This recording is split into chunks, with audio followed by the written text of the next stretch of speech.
Friends, இந்த வீடியோவில் உங்களுக்காக என்பிடிஎல் கோர்ஸ் வீடியோவை நான் தமிழில் போடலான்னு முடிவு பண்ணியிருக்கேன். ஸோ இந்த வீடியோவில் பார்த்தீங்கன்னா VLSI design flow RTL to GDS நம்ம பார்க்கலாம். Basics of integrated circuit concept பார்க்கலாம். அதில் historical perspective, structure, fabrication, design versus fabrication பற்றி டீட்டெயிலாக பார்க்கலாம். ஸோ அது போகிறதுக்கு முன்னாடி ஆர்ட் ஆஃப் காப்பியிங் அப்படின்னா என்னென்னு தெரிஞ்சுக்கலாம். இப்போ வந்து ஒரு டைட்டானிக் புக் இருக்குன்னு வைங்க. இப்போ டைட்டானிக் யாரும் புக்கு பார்க்கறதில்ல, படம் மூவி பார்க்குறீங்க, அதில் விஷயம். இப்போ உங்களுக்கு புரியுறதுக்காக சொல்கிறேன். ஒரு டைட்டானிக் புக் இருக்குன்னா இப்போ ஆத்தர் ஒருத்தர் எழுதியிருக்காரு, அதை நீங்கள் புக்கு படிக்கணும். அதுவும் இல்லாமல் ஆல் இண்டியாவுக்கு வந்து அந்த புக்கை வந்து சப்ளை பண்ணணும். நீங்கள் புக்காக வாங்கி படிக்கிறீங்க, உங்களுக்கு கன்வீனியண்ட்டாக இருக்கணும். அதுக்கு நீங்கள் என்ன பண்ணுவீங்க, அந்த புக்கு உட்காந்து திரும்பவும் எழுதி, இல்லைனா அந்த புக்கு தயாரிக்கிற கம்பெனி திரும்ப உங்களுக்காக புக்கு எழுதி பண்ணிட்டு இருப்பாங்களா? கிடையாது. மிஷினில் போடுவாங்க, மிஷின் வந்து பிரிண்ட் அவுட் எடுத்து தரும். ஸோ ஒரிஜினலை வந்து ஒரு மிஷினில் போட்டு அது காப்பியாக மாற்றி ரெப்ளிகேட் பண்ணி எல்லாத்துக்கும் அனுப்புவாங்க. ஸோ இதுக்கு பேர் தான் ஆர்ட் ஆஃப் காப்பிங். ஸோ அந்த காலத்தில் நியூஸ் பேப்பர், டைம் ஸ்டாம்ப், அந்த மாதிரி நிறைய பல விஷயத்துக்கே அன்னைக்கு ஆரம்பிச்சிருச்சு. இதை பற்றி சார்லஸ் பாபேஜ்ங்கிறவர் கம்ப்யூட்டர் ஃபாதர் ஆஃப் த கம்ப்யூட்டர்னு சொல்லுவோம். அவர் வந்து அந்த economy of machinery and manufacture chapter 11 1832 இதை பற்றி டீட்டெயிலாக டிஸ்கஸ் பண்ணியிருக்காரு.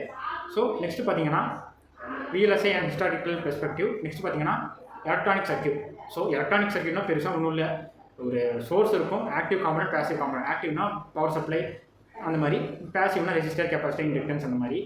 ஸோ அந்த மாதிரி ரெசிஸ்டன்ஸ், கெப்பாசிட்டி, இண்டக்டன்ஸ், டயோட் அந்த மாதிரி பல டிவைசஸ் கனெக்ட் பண்ணி வரது எலக்ட்ரானிக் சர்க்யூட். ஸோ எலக்ட்ரானிக் சர்க்யூட்டுக்கும் இன்டகிரேட்டட் சர்க்யூட்டுக்கும் என்ன டிஃப்ரென்ஸ் பார்த்தீங்கன்னா, இப்போ உங்கள் ஃபோன் ஒன்று எடுத்துக்கோங்க, ஒரு கேமிங் ஃபோன் எடுத்துக்கோங்க எக்ஸாம்பிள், இல்லை நார்மல் ஃபோன் எடுத்துக்கோங்க. அதில் வந்து ஸ்னாப் ட்ராகன்ங்கிற ஒரு ப்ராசஸர் இருக்குமா?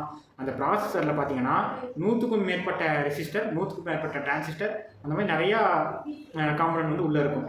ஸோ அத்தனையும் நம்ம வந்து என்ன பண்ண முடியாதுன்னா, தனித்தனியாக உட்காந்து 100 ரெசிஸ்டர், 100 கெப்பாசிட்டர், 100 இண்டக்டர் அந்த மாதிரி உட்காந்து சர்க்யூட் நம்ம மேக் பண்ண ஆரம்பித்தா அது உருவாகிறதுக்குள்ளேயே ஒரு 10 years அந்த மாதிரி ஆகும். ஸோ இன்டகிரேட்டட் சர்க்யூட்டில் என்ன பண்ணுவாங்கன்னா, இத்தனை காம்பனன்ட் பண்ணுற வேலையை ஒரே ஒரு சிப்பு செய்கிற மாதிரி டிசைன் பண்ணியிருப்பாங்க. ஸோ அதை பற்றி நம்ம பின்னாடி பார்க்கலாம். இப்போதைக்கு என்னதுன்னா 100 டிரான்சிஸ்டர், 100 ரெசிஸ்டர், 100 கெப்பாசிட்டர், அந்த மாதிரி எக்கச்சக்கமான கெப்பாசிட்டர், எக்கச்சக்கமான இண்டக்டர், எக்கச்சக்கமான ரெசிஸ்டர் செய்கிற வேலையை ஒரே சிப்பு வந்து செஞ்சிடும். அந்த சிப்பு வந்து சிலிக்கான் மெட்டீரியலால் மேக் பண்ணியிருப்பாங்க. Monolithic silicon chip. அதுக்கு என்னென்ன காம்பனன்ட் யூஸ் பண்ணியிருக்காங்க நம்ம லேட்டர் டிஸ்கஸ் பண்ணலாம். ஸோ நெக்ஸ்ட்டு பார்த்தீங்கன்னா இதில் மெயினாக ஐசி தயாரிக்கிறதுக்கு மெயினான இது பார்த்தீங்கன்னா ஃபோட்டோலித்தோகிராஃபி. அதை பற்றி நம்ம பின்னாடி இப்போ டிஸ்கஸ் பண்ண போகிறோம். ஸோ இப்போ நம்ம நெக்ஸ்ட் டாபிக் பார்க்கலாம். அதுக்கப்புறம் VLSIங்கிற கான்செப்ட் வந்து நீங்கள் நிறைய பேர் கேள்விப்பட்டிருப்பீங்க. ஸோ VLSIனா ஒன்றும் இல்லை, நம்ம டிரான்சிஸ்டரை எவ்வளோக்கு எவ்வளோ அதிகமாக யூஸ் பண்ணுறோம் ஒரு சிப்பில், அதை பொறுத்து, அதுக்கப்புறம் எவ்வளோ ஸ்கேலில் அதை இன்டகிரேஷன் பண்ணுறாங்க அதை பொறுத்து டிஃப்ரெண்ட் கேட்டகரிஸாக பிரிச்சிருக்காங்க. ஸோ அதில் பார்த்தீங்கன்னா small scale integration, large scale integration, very large scale integration. இதை வந்து நானும் சொல்கிறத விட நீங்களும் உட்காந்து கூகுளில் எவ்வளோ நம்பர் ஆஃப் டிரான்சிஸ்டர் இது இருக்குன்னு பாருங்கள். அப்போ தான் உங்களுக்கு வந்து இதை பற்றின கம்ப்ளீட் ஐடியா கிடைக்கும். நெக்ஸ்ட்டு பார்த்தீங்கன்னா மூரிஸ் ப்ரெடிக்ஷன். இது எங்கே போனாலும் முக்கியமாக கேட்பாங்க. மூரிஸ் ப்ரெடிக்ஷனாக ஒன்றும் இல்லை, ஒரு ஐசி எடுத்துட்டிங்கன்னா அது 2 years கழித்து, எவ்ரி இயருமே அது வந்து டபுள் ஆகும். ஃபார் எக்ஸாம்பிள் இப்போ ஒரு ஐசி எடுத்துட்டிங்கன்னா ஒவ்வொரு வருஷமே அதில் இருக்க காம்பனன்ட் வந்து டபுள் ஆகிட்டே இருக்கும். இப்போது 100 டிரான்சிஸ்டர் இருந்தால் அது வந்து அடுத்த வருஷம் வந்து 200 டிரான்சிஸ்டர் அந்த மாதிரி டபுள் ஆகிட்டே இருக்கும். இது வந்து மூரிஸ் ப்ரெடிக்ஷன். ஸோ சிங்கிங் டிரான்சிஸ்டர்னால் ஒன்றும் இல்லை. டாஸ்க் தரேன், நீங்கள் ஒரு 100 கிரேப்ஸை வந்து ஒரு கண்டெய்னரில் ஸ்டோர் பண்ணணும். ஆனால் அந்த கண்டெய்னரோட மேக்ஸிமம் லிமிட்டே 30 கிரேப்ஸை மட்டும்தான் ஸ்டோர் பண்ண முடியும்.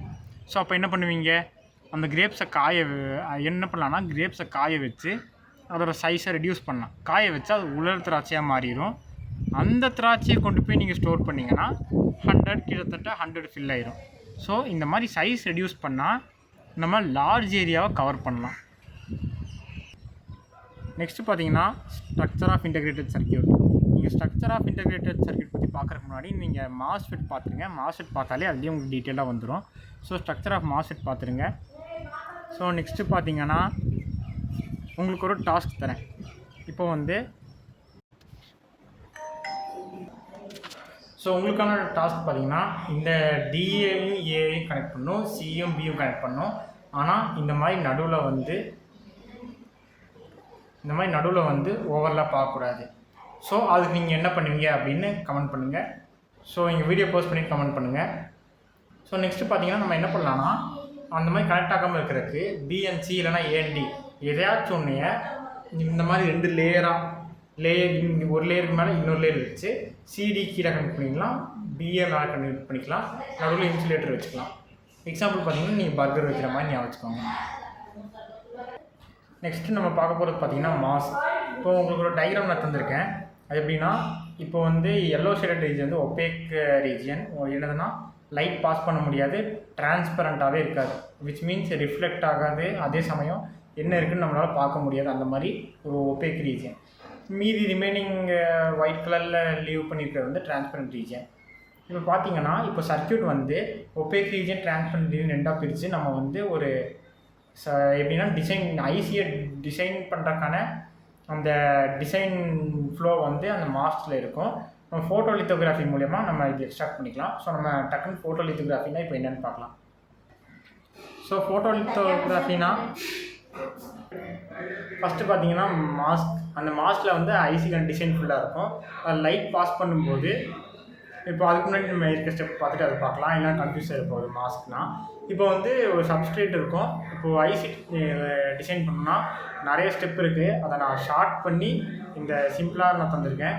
ஸோ நம்ம பார்க்கும்போது சப்ஸ்ட்ரேட் இருக்குது, அதுக்கு மேலே வந்து ஒரு SiO2 லேயர் வந்து ஃபார்ம் பண்ணியிருப்பாங்க.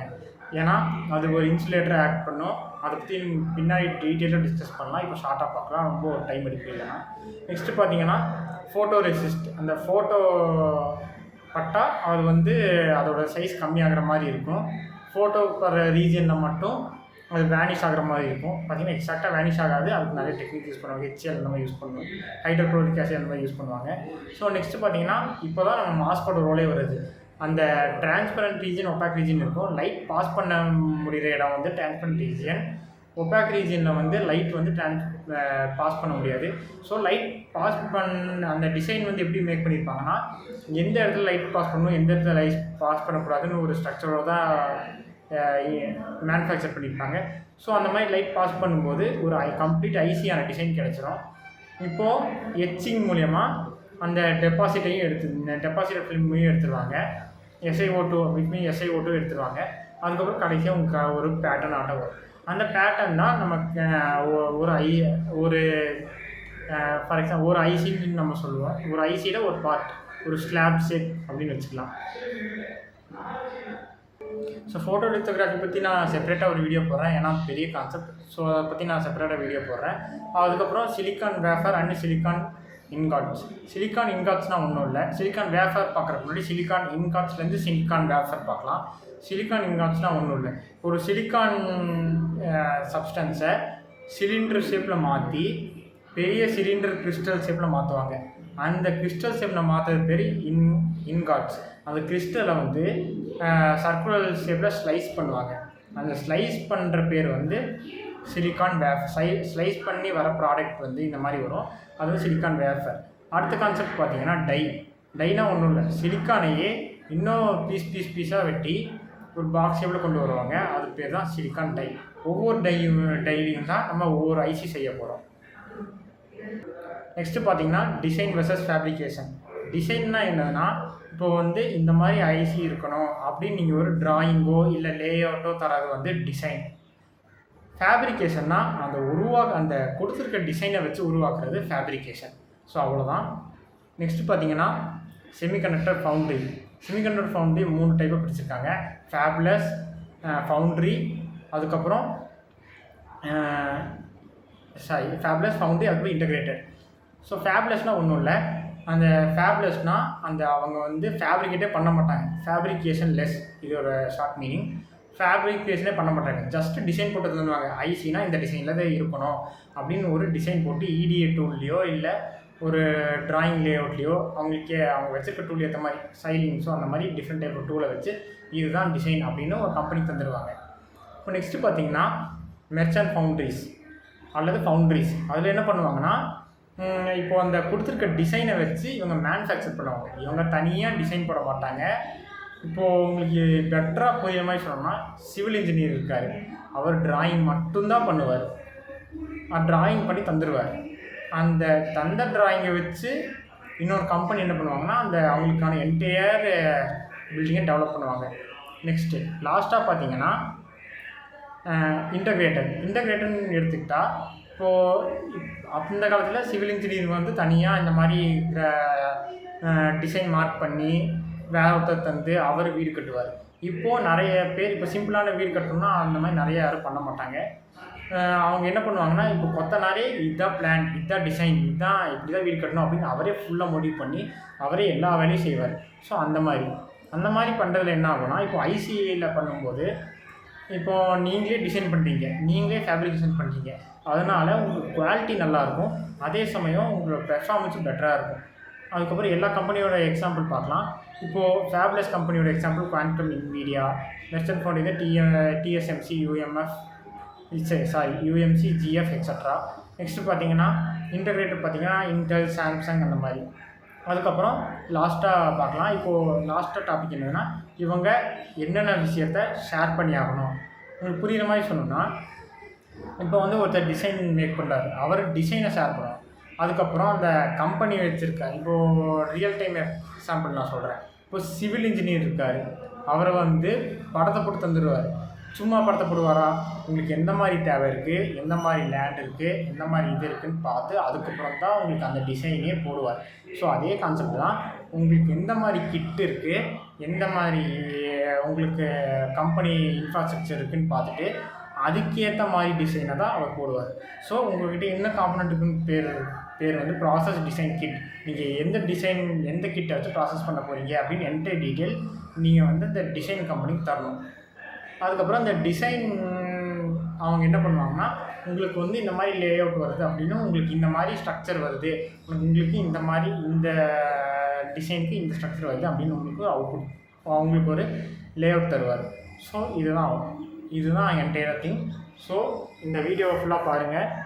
அப்புறம் உங்களுக்கு ஏதாச்சும் இஷ்யூ இருக்குது, இல்லைனா கிளாரிஃபிகேஷன் சரியில்லை, இல்லைனா வீடியோ நல்லா இருக்குது, நல்லா இல்லை, இந்த மாதிரி என்ன பாசிட்டிவ் நெகட்டிவ் கமெண்ட் இருந்தாலும் பரவாயில்ல, நீங்கள் அப்லோட் பண்ணுங்கள். ஸோ ஃப்யூச்சரில் வந்து அதை நம்ம ரெக்டிஃபை பண்ணிக்கலாம். ஸோ இந்த வீடியோ பிடிச்சிருந்தால் லைக் பண்ணுங்கள், ஷேர் பண்ணுங்கள், கமெண்ட் பண்ணுங்கள், மறக்காமல் சப்ஸ்கிரைப் பண்ணுங்கள். முக்கியமாக தமிழில் NPTEL பார்க்கணுன்னு நினைக்கிறவங்க ஃப்ரெண்ட்ஸுக்கு இதை ஷேர் பண்ணிவிடுங்க. தேங்க்யூ ஃபார் வாட்சிங்.